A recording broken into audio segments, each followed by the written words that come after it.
Market research is all about filling the gaps in what you know and getting answers to any questions you may have. Ultimately, you want to be in a position to make the best decision you possibly can. So what sort of information are we talking about? There are two main sorts of information. First, there are numbers and statistics. This is known as quantitative research. This is all about finding out things such as the size of the market you're operating in. What is the value of the market? How many items are sold?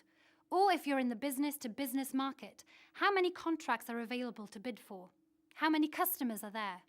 How many are likely to buy your product or service?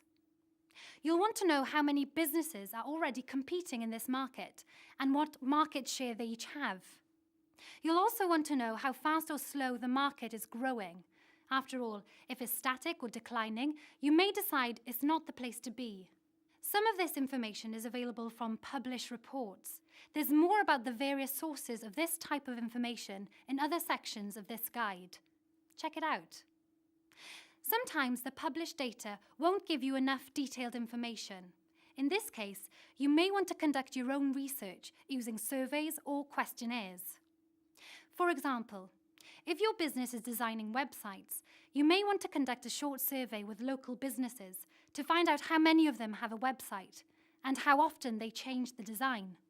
If you're going to run an agency for temporary teaching staff, you may want to survey schools in your area to find out how many temporary staff they need and how often they need them. The second sort of information is qualitative research. This is based on attitudes and opinions and is used to find out what your target customers think and feel about your idea or product or service. You can gather qualitative data through in-depth interviews with individuals or by having focus groups with several customers taking part in a discussion. In this case, you're finding out how people feel about different aspects of your product or service. For example, the price or the packaging or the offer. You may want to find out where people would expect to buy and also what their reasons are for choosing one product or supplier over another.